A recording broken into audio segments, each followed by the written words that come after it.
I'll never forget the moment I tore open that letter and learned the impossibly our family's 1,200 acres, the land my grandfather had poured his life into, had been sold. Not by me, not by anyone in my family, but by some corporation working with the HOA. They'd slipped through some legal loophole and just like that it was gone. I remember staring at the paper, my mind refusing to accept it. Who does something like that? But they had no idea who they were dealing with. I wasn't about to sit back and let them take everything. This is the story of how I fought back. If this happened to you, if one day your land was just gone, what would you do? My 1,200 acres, inherited from my grandfather, was sold for a measly $50,000. That land was worth millions, and not just in dollars, but in history and blood, sweat, and pride. It felt like someone had carved a piece out of me. The letter arrived on a Tuesday morning in March. As soon as I saw the official letterhead, my stomach dropped. I wasn't expecting anything from the tax office. I'd been up to date on payments for more than 10 years, and the property had always been in good condition. The envelope felt oddly heavy in my hands, a weight that should have warned me something was wrong. I poured myself a coffee, sat at the kitchen table, and braced for whatever bureaucratic nonsense they were about to throw at me. But the moment I read it, I actually laughed, not because it was funny, but because it was too absurd to be real. The paper was thick, the bold type sharp and cold. My heart sank. The lien on your property has been transferred to Pinehurst Development Corporation. The words hit me like a punch. How could the land I'd cared for all these years suddenly belong to a company I'd never heard of? My grandfather had worked his whole life to tame those wild fields, building something lasting, a legacy he'd told me to guard with my life. This land is freedom, he'd always said. Don't ever let anyone take it. I had to read the sentence 3 times before the reality sank in. Through the kitchen window,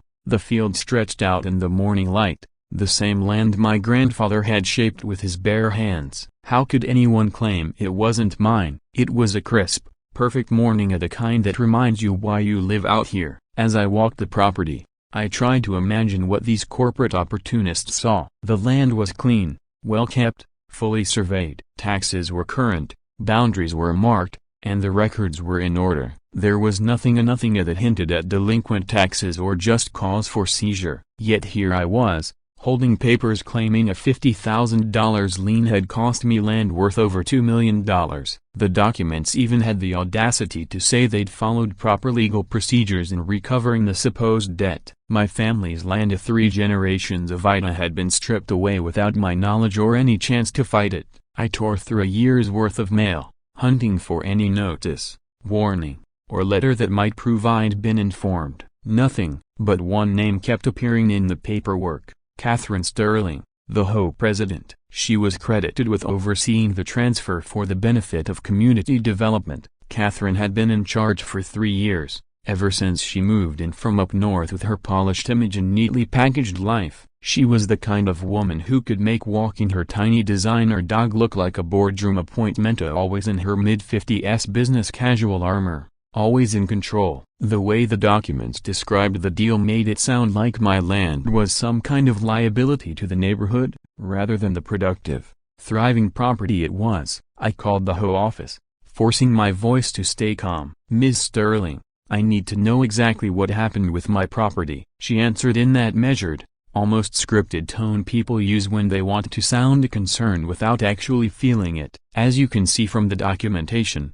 there were outstanding tax obligations that required immediate resolution through the appropriate legal process." Her words made it sound obvious, like any competent person should have seen this coming. I went through my records again and again, searching for the mystery debt she claimed existed. "Ms. Sterling," I said finally, "I have proof every tax bill was paid on time, and I never got any notice of unpaid charges or legal action." Her reply was smooth, but there was a sharp edge under the polish. "Mr. Walker, property ownership sometimes includes complex legal responsibilities beyond standard taxes. In your case, the land was subject to special assessments that required timely resolution." That phrase, "special assessments," stuck in my mind. It was an admission. They'd added charges without telling me, and then used those charges as an excuse to take my land. "Then I suggest you send me the documentation for those assessments," I told her. Because right now,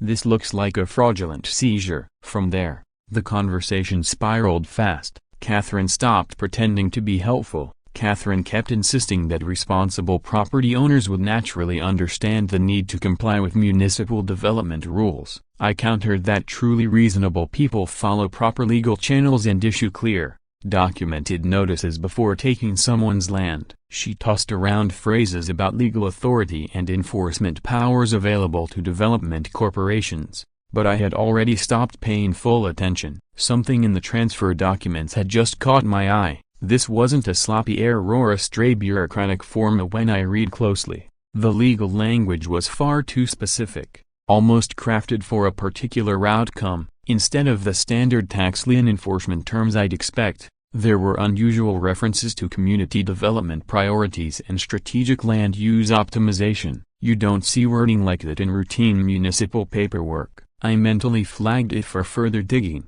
though I didn't yet know why it mattered so much. Catherine ended the call abruptly, clearly annoyed that I wasn't rolling over and accepting the loss. I spent the next hour combing through the documents line by line. Everything looked polished, professionally prepared, but the timing and process around this tax lien didn't add up. The more I thought about her vague answers, the more convinced I became this wasn't a random mishap. Someone with influence had deliberately set their sights on my family's land, and I wasn't about to let it slide. When I called Ben, I wasn't looking for sympathy. He'd seen plenty of shady dealings in his career, but when I laid out the situation, the hesitation in his voice told me this was bigger than either of us had first imagined. "This isn't just a few missing tax receipts, Timber," he said. "You're up against something far more organized than a paperwork error." Ben Martinez had been handling property law for over 2 decades, specializing in fights against municipal tax seizures and aggressive development takeovers. He knew the playbook inside and out. And according to him,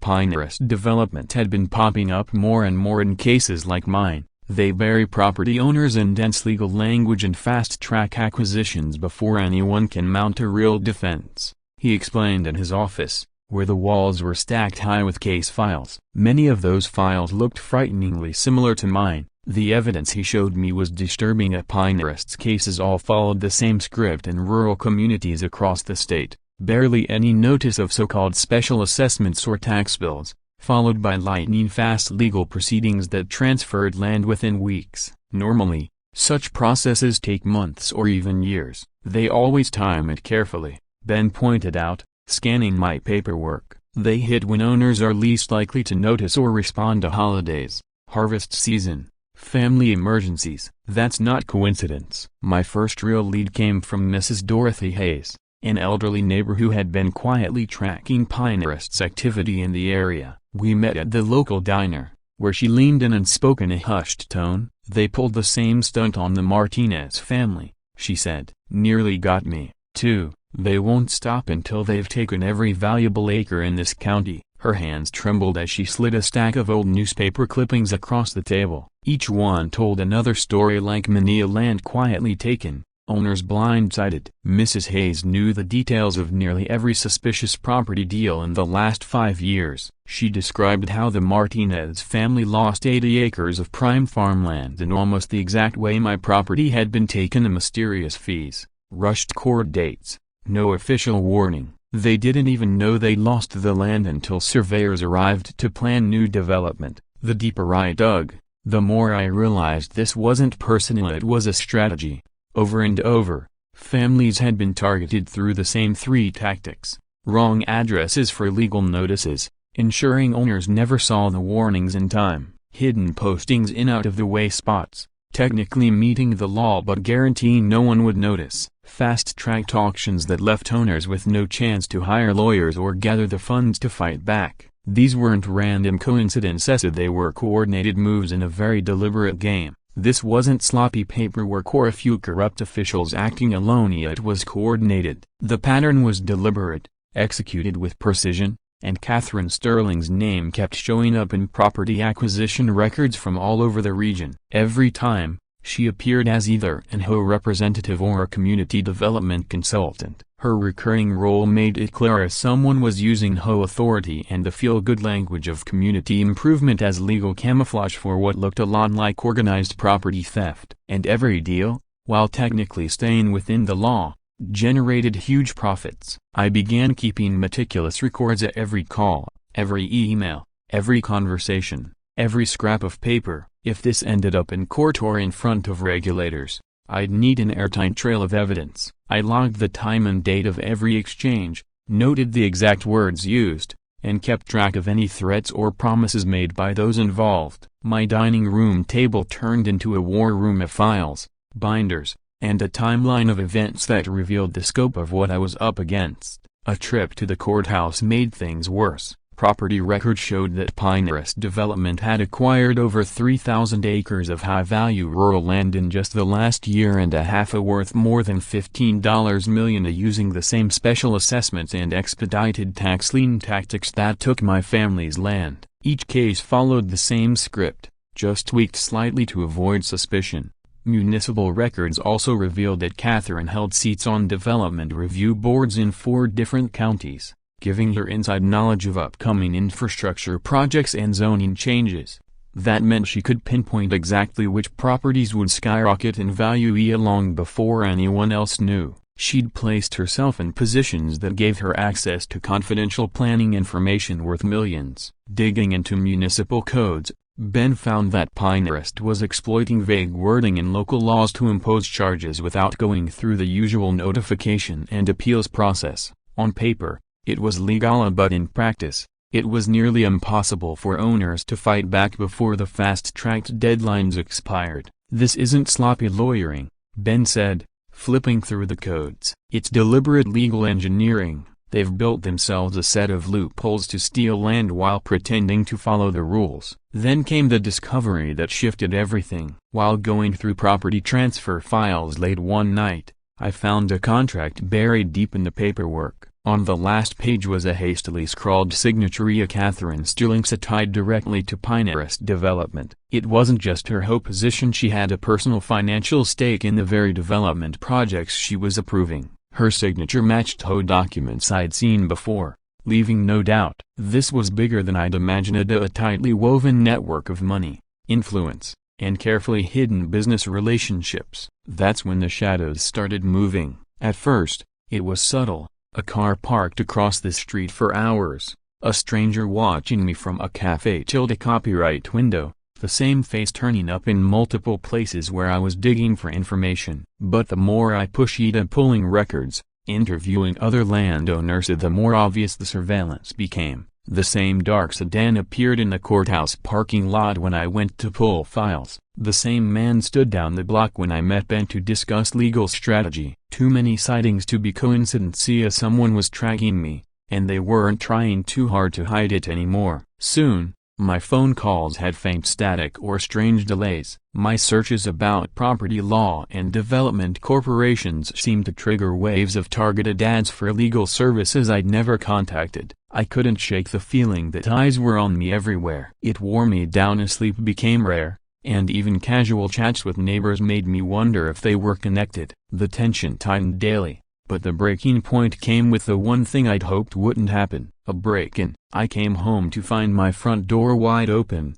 no signs of forced entry, nothing about it suggesting random crime. Inside, it wasn't chaos, it was methodical. Drawers emptied, papers scattered with precision. Someone had been looking for something specific. And then I saw the one detail that made my stomach drop. The worst part wasn't the scattered papers or the mess, it was the deliberate destruction of things that held no value to a common thief but meant everything to me. My grandfather's keepsakes, shattered, old family photos, ripped and strewn across the floor, letters he'd written me, torn into pieces. It wasn't just about taking information that could help my legal case. This was personal. They were trying to erase the history that tied me to the land, to gut the emotional core that fueled my fight against them. The message was crystal clear. This wasn't just a financial battle.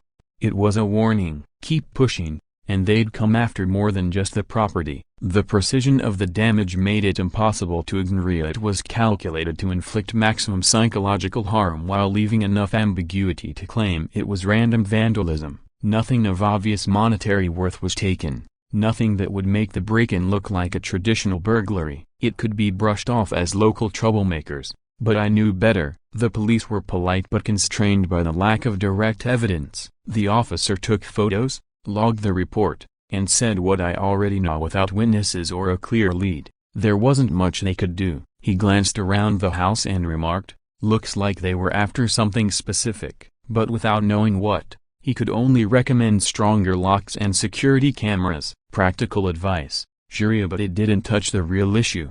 Someone with money and influence was escalating this fight. And the timing? Days after I'd found proof of Catherine Sterling's personal stake in Pinehurst development. That was no coincidence. They wanted me to think twice about digging deeper. Instead, it had the opposite effect. If they were willing to cross the line into intimidation and destruction, I had to be getting close to something bigger, something they couldn't risk me uncovering. People don't take these kinds of risks unless there's something enormous to protect or something illegal to hide. The more I researched Catherine's past, the clearer her role became. She'd worked for multiple development firms in other states, always in community relations or government liaison positions, at jobs that gave her direct access to local officials and influence over controversial project approvals. She was skilled at smoothing political pathways and neutralizing opposition. The exact expertise that made Pinehurst's scheme so effective. The break-in was probably meant to scare me into stopping before I pieced together her full history or uncovered other towns where the same tactics had been used. But they'd missed one crucial thing during their search. Hidden under my father's old desk was a dusty folder they'd somehow overlooked. Inside were decades-old letters discussing land acquisitions across the region, a proof that these property grabs had been planned for years. The correspondence revealed that Pinehurst had been working hand in hand with certain local officials to set up a framework for massive rural land seizures, all disguised as special assessment processes. The scheme was designed so the average property owner wouldn't understand the charges or be able to fight them in time. This wasn't just opportunism, it was an organized operation of corporate players, government insiders, and community leaders working together to funnel private land into corporate hands for staggering profits. When I told Ben, he didn't sugarcoat the danger. "You're not just defending your family's land anymore," he said. "You're taking on corporations with deep pockets, seasoned lawyers, and political connections that go all the way up. This is a fight you can't win in a straight legal slugfest." I wasn't Matilda Macron V about the risks of this battle had already cost me my property, my security, and most of my peace of mind, but walking away now wasn't an option. Ben wasn't trying to discourage me out of fear, his warning was practical. These people have already shown they'll cross the line into illegal territory, surveillance, break-ins. If you push this into the public eye, expect their retaliation to escalate, and we can't predict how far they'll go. His words forced me to face a difficult question: and just how far was I willing to go to expose the truth? The question that haunted me most was how far I was willing to go in fighting this deeply rooted corruption. That decision would shape my entire approach to securing justice, not just for my family, but for others who had suffered through similar property seizures. Choosing to fight meant exposing myself to retaliation and legal costs that could bankrupt me, even in the unlikely event I won the dispute. Yet walking away would only validate their methods and embolden them to keep targeting rural property owners who lacked the means to defend themselves. Preparing for the upcoming home meeting became my priority. I needed to organize years of evidence into a clear, compelling story that would rally neighbors behind the push to investigate Catherine Sterling's dealings and her ties to Pinehurst development. The material had to be simple enough for residents to grasp quickly, yet detailed enough to prove that this wasn't a one-off abuse. It was a well-coordinated pattern stretching across multiple properties and towns. That's when Gina Martinez stepped forward, becoming my most valuable ally. She handed me an envelope with trembling hands, her voice shaking as she confessed, "I've watched this go on for years. I can't let them keep doing this to people, but if they find out I helped you, I'll lose everything, my job, my livelihood, everything I've built." Gina had spent years working in financial administration for major development firms, granting her access to internal memos and strategic planning documents. Her insider knowledge revealed not mere incompetence but deliberate, profit-driven corruption disguised under layers of legal procedure. The risk she was taking was immense. Speaking out against Pinterest would effectively end her career and could invite legal retaliation if her involvement was discovered by the company's legal or security teams. The record she shared included damning emails that outlined their strategy: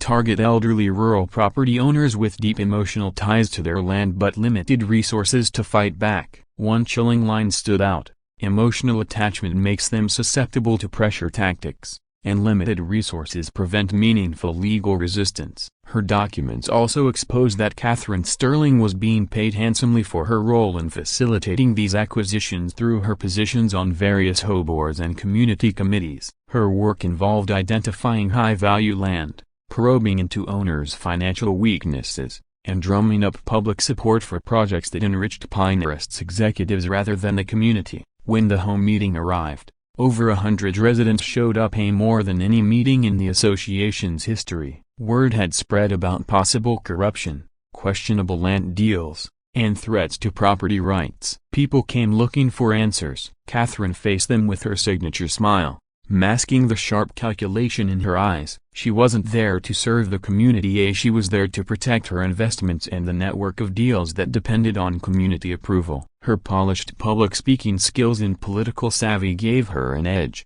but the evidence against her was heavy and specific, leaving little room for vague promises about community improvement. I presented my case with a clear sequence of events, showing the coordinated pattern of property seizures, Catherine's financial relationship with Pinterest, and the intentional targeting of vulnerable landowners through obscure legal processes. The evidence pointed to conspiracy, not coincidence. The room's reaction was split. Some were outraged and grateful for the exposure of corruption that could have affected them directly. Others worried about provoking retaliation, lawsuits, political pressure, or financial consequences for the whole neighborhood. Still, the sheer weight of the documentation convinced most that swift action was necessary to protect both individual rights and the community's integrity. But Catherine's response reminded everyone just how well connected and legally shielded she was. She wasn't going down without deploying every political and legal resource at her disposal to spin the narrative and contain the fallout.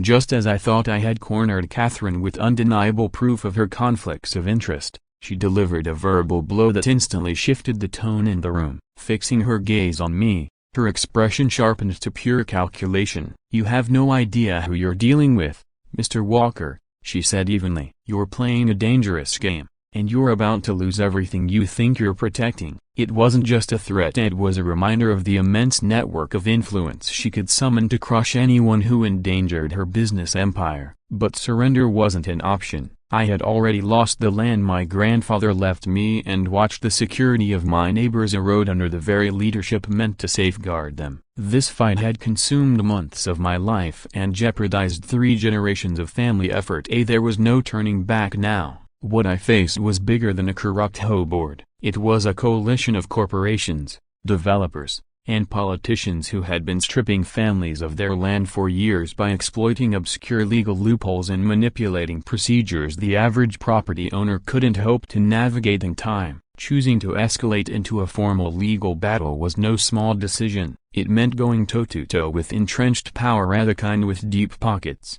political alliances, and regulatory sway. Ben, my closest advisor in this fight, had warned me repeatedly about the dangers. "You do understand what you're up against, right?"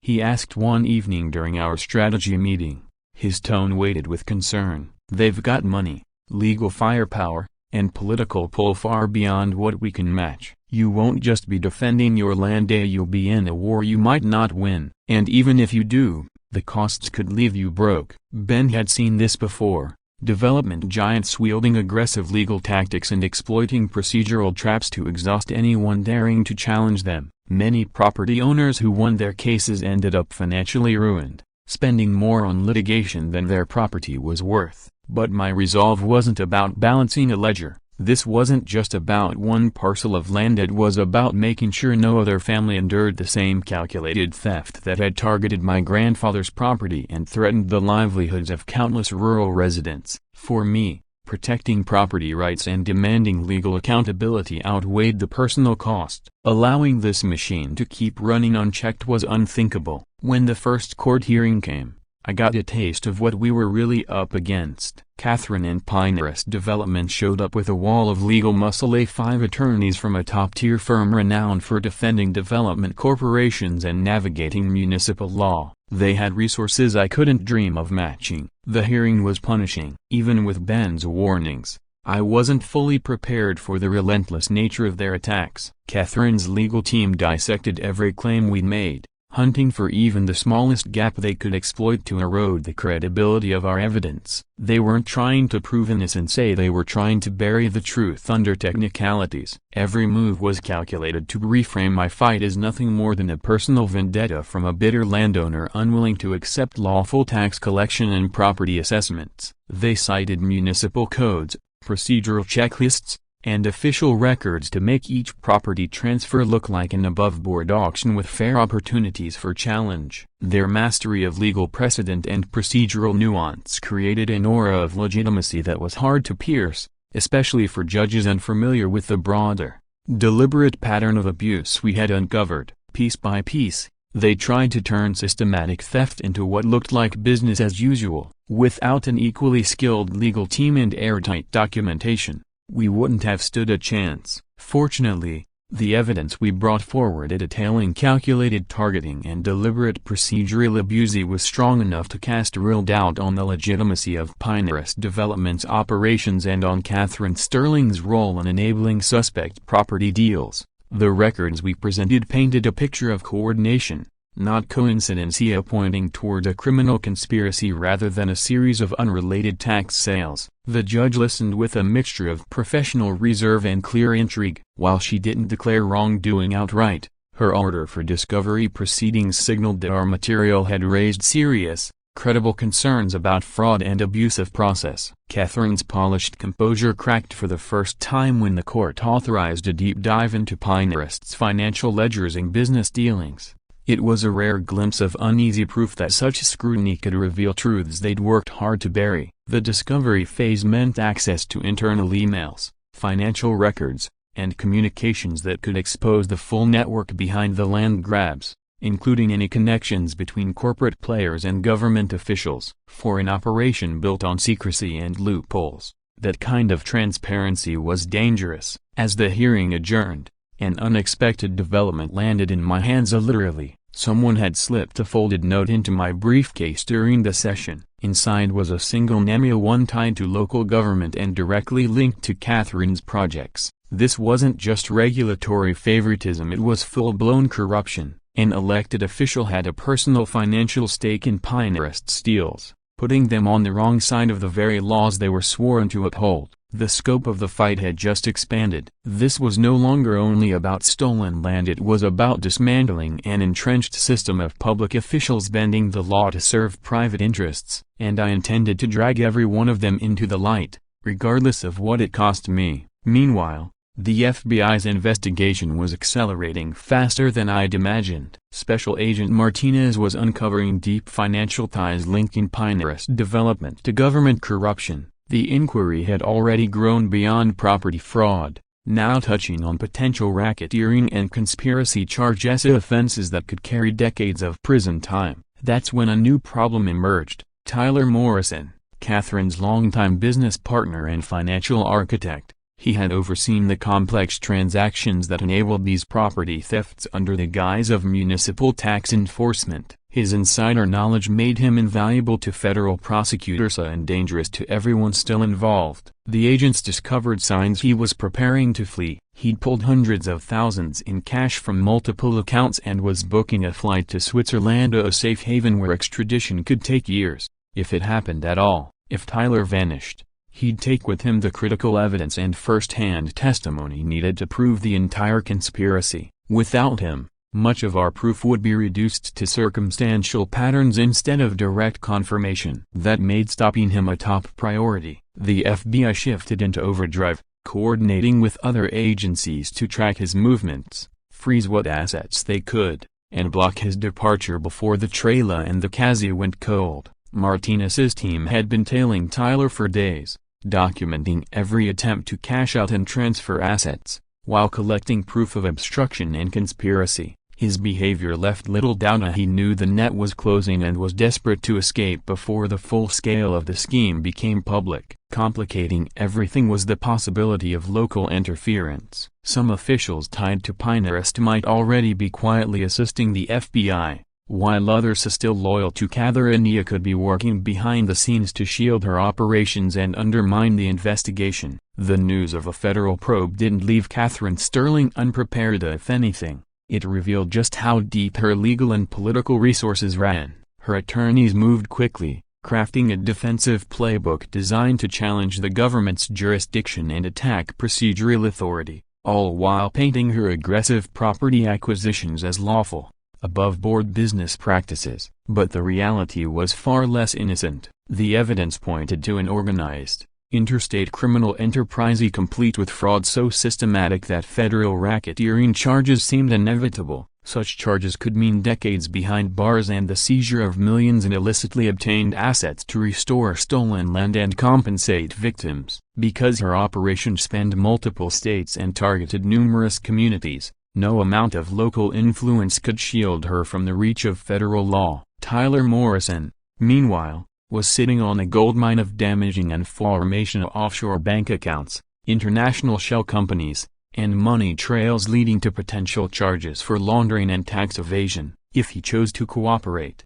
investigators would gain access to records and communications that could blow open the entire network. The government's offer was clear: testify fully and receive a reduced sentence, or face the full weight of the law. But Tyler's actions spoke volumes. He was preparing to flee, draining accounts and booking a flight to Switzerland. It wasn't just a gamble on avoiding capture, it may have been a fear of retaliation from those who couldn't risk exposure. If he slipped away, the investigation could crumble, leaving other conspirators time to destroy evidence and escape themselves. Swiss secrecy laws would turn the hunt into a years-long battle, and critical proof might never see the light of day. Federal agents were running against the clock, tracking Tyler's every move. By the time they confirmed he'd already checked in for his flight, the stakes couldn't have been higher. Letting him leave would mean losing the case's most valuable witness and possibly justice itself. This fight had already cost me nearly everything over 2 relentless years: my financial stability,